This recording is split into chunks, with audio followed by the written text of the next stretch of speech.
Hi friends, Mahabharatam గొప్ప హిందూ ఇతిహాసాలలో ఒకటి.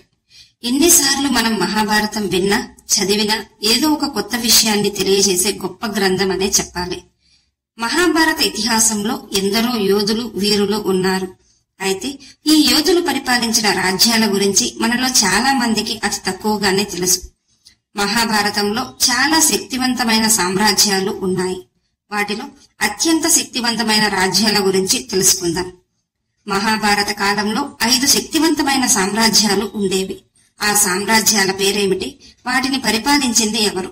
ఆ సామ్రాజ్యాలలోని అత్యంత శక్తివంతమైన వీరుడు ఎవరు? అలాగే ఆ 5 సామ్రాజ్యాలలో అత్యంత శక్తివంతమైన రాజ్యం ఏది? ఇలాంటి సందేహాలన్నింటికీ సమాధానాలు ఈ వీడియోలో తెలుసుకుందాం. ఈ రాజ్యాలలో మీరు ఏ సామ్రాజ్యాన్ని శక్తివంతమైనది అనుకుంటున్నారో తప్పకుండా కామెంట్ చేయండి. అంతకంటే ముందు ఎవరైనా మన ఛానల్ ని ఫస్ట్ టైం చూస్తుంటే ప్లీజ్ సబ్స్క్రైబ్ చేసుకోండి. అలాగే తప్పకుండా ఈ వీడియోని లైక్ చేయండి. మీ ఒక్క లైక్ మాకెంతో సపోర్ట్ నిస్తుంది. హస్తినాపుర సామ్రాజ్యం. హిందూ పురాణాల ప్రకారం హస్తినాపూర్ కురు రాజ్యాలకు రాజధానిగా చెప్పబడింది. హస్తినాపూర్ మహాభారత కాలం నాటి గొప్ప నగరం.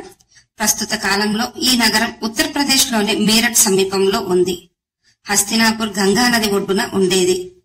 హస్తినాపురంలో హస్తిన అంటే ఏనుగు, అలాగే పురం అంటే నగరం అనే అర్థం. అంటే ఈ నగరంలో ఏనుగులకు ప్రసిద్ధి చెందిందిగా చెప్తారు. అందుకే దీనిని ఏనుగుల నగరం అని కూడా అంటారు. హస్తినాపుర రాజ్యం మొదటగా భరత చక్రవర్తి రాజ్యానికి రాజధానిగా చెప్పబడింది.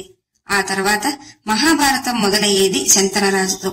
శంతనరాజుకి 2 భార్యలు, గంగాదేవి, సత్యవతి. గంగాదేవి బిడ్డ భీష్ముడు. సత్యవతి పిల్లలు చిత్రాంగదుడు, విచిత్రవీర్యుడు. భీష్ముడు మహాయోధుడు, అత్యంత శక్తివంతమైన ధనుర్ధారులలో ఒకడు. కాని సత్యవతికి ఇచ్చిన మాట ప్రకారం భీష్ముడు రాజ్యాధికారాలను తీసుకోకుండా పక్కకు తప్పుకుంటాడు. భవిష్యత్తు తరాల నుండి కూడా రాజ్యాధికారాల కోసం తన వల్ల ఎలాంటి పోటీ ఉండకుండా తన హక్కును వదిలేసుకుని జీవితమంతా బ్రహ్మచర్యాన్ని పాటించిన గొప్ప యోధుడు భీష్మ పితామహుడు. ఆ తర్వాత భీష్ముడి సోదరులకు ధృతరాష్ట్రుడు, పాండురాజు, విదురుడు జన్మిస్తారు. హస్తినాపుర సామ్రాజ్యాన్ని ధృతరాష్ట్రుడు పాలించినప్పటికీ భీష్ముడు సలహాదారుడిగా రాజ్యాన్ని సుసంపన్నం చేశాడు. ధృతరాష్ట్రుని సంతానం కౌరవులు, పాండురాజు సంతానం పాండవులు. హస్తినాపుర సింహాసనం కోసం ఎన్నో కుట్రలు, మోసాలు చేశారు కౌరవులు. చివరకు ఈ కుట్రలు కురుక్షేత్ర యుద్ధానికి దారితీశాయి. ఈ యుద్ధంలో పాండవులు గెలిచి హస్తినాపుర సింహాసనాన్ని అధిష్ఠించారు. మహాభారతంలోని చాలా సంఘటనలు హస్తినాపురంలోనే జరిగాయి. అత్యంత శక్తివంతమైన సామ్రాజ్యాలలో ఇది కూడా ఒకటి. మహాభారత కాలం నాటి గొప్ప నగరాలలో ఒకటిగా చెప్పబడింది. ద్వారకా నగరం. ద్వారకా నగరం జరాసంధుడు నుండి ప్రజలను కాపాడడం కోసం శ్రీకృష్ణుడు నిర్మించిన నగరం. యాదవులను మధుర నుండి ద్వారకకు సురక్షితంగా తరలించారు. ఈ నగరానికి అనేక ద్వారాలు ఉన్న కారణం చేత ద్వారక అనే పేరు పెట్టారు. యాదవులకు రాజధాని ద్వారకా నగరం. ద్వారకను పాలించింది బలరామకృష్ణులు. వారి నాయకత్వంలో ద్వారకా నగర ప్రజలు ఎంతో సంతోషంగా జీవించారు. ద్వారకలో చాలా మంది యోధులు ఉన్నారు. శ్రీకృష్ణుడు, బలరాముడు, సాత్యకి, కృతవర్మ, ప్రద్యుమ్నుడు ఇలా చాలా మందే ఉన్నారు. ద్వారక నగరాన్నే కుశస్థలి అని కూడా అంటారు. గుజరాత్ రాష్ట్ర పశ్చిమ తీరాన ఉన్న ఈ నగరం కురుక్షేత్ర యుద్ధం ముగిసిన 36 సంవత్సరాల తర్వాత నీట మునిగిపోయింది. కురుక్షేత్ర యుద్ధంలో పాండవ పక్షపాతి అని కౌరవుల తల్లి అయిన గాంధారి శ్రీకృష్ణుణ్ణి శపించింది. తన బిడ్డలందరినీ పోగొట్టుకున్న కారణం చేత నువ్వు నీ యదువంశం నాశనమైపోతారని గాంధారి శ్రీకృష్ణుణ్ణి శపిస్తుంది. ఆ తర్వాత 36 సంవత్సరాలకు యదువంశస్థులందరూ తప్పతాగి సాత్యకి, కృతవర్మ మధ్య మాటలు గొడవకు దారితీసి చివరకు అక్కడున్న వారందరూ కొట్టుకుని మరణిస్తారు. కొన్నాళ్ల తర్వాత ద్వారక మొత్తం సముద్ర గర్భంలో మునిగిపోతుంది. ఈ విధంగా యదువంశం నాశనం అవడంతో పాటు ద్వారక నగరం కూడా మునిగిపోయింది. ఇంద్రప్రస్థ. ఇంద్రప్రస్థను పాండవులు పాలించారు.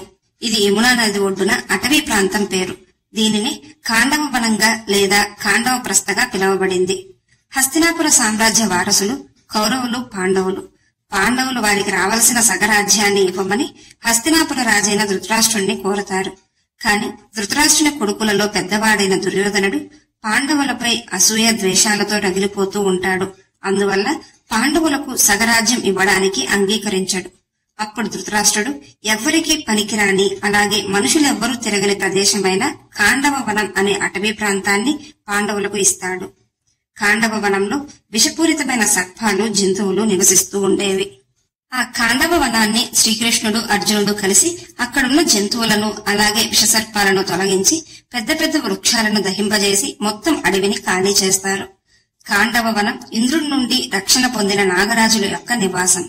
వాటిని ఖాళీ చేయించిన ఇంద్రుడి గౌరవార్థం పాండవులు ఖాండవ వనాన్ని ఇంద్రప్రస్థగా పేరు పెట్టారు. ఖాండవ వనంలో నివసిస్తున్న మయాసురుడు రక్షించమని శ్రీకృష్ణుడిని శరణు కోరగా అప్పుడు శ్రీకృష్ణుడు అందుకు అంగీకరించి మయాసురుడు వాస్తుశిల్పి కాబట్టి ఒక అందమైన నగరం పాండవుల కోసం నిర్మించమని కోరతాడు.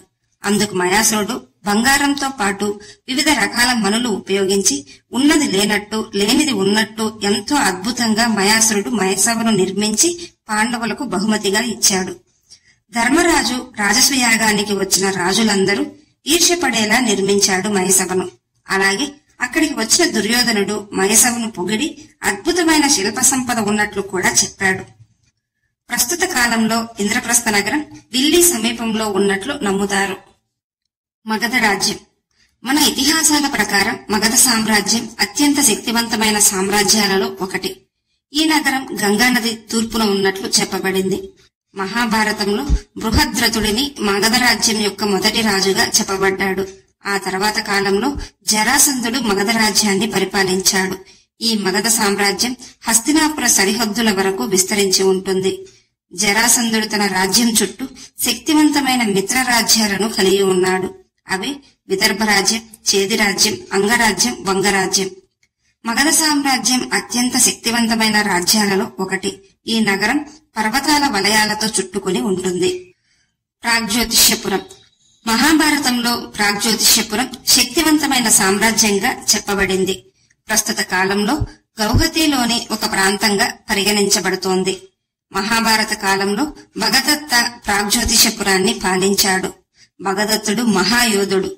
కురుక్షేత్ర యుద్ధంలో కౌరవ పక్షాన పోరాడిన మహారథి భగదత్తుడు. ప్రాగ్జ్యోతిషపురం శక్తివంతమైన యోధులను కలిగి ఉన్న సామ్రాజ్యాలలో ఒకటి. వీటన్నిటిలో హస్తినాపుర సామ్రాజ్యం అత్యంత శక్తివంతమైనదిగా చెప్పబడింది. ఈ వీడియో మీకు నచ్చినట్లయితే లైక్ చేయండి, షేర్ చేయండి, అలాగే సబ్స్క్రైబ్ చేసుకుని పక్కనే ఉన్న బెల్ ఐకాన్ ని ఆన్ లో ఉంచుకోండి. Thanks for watching.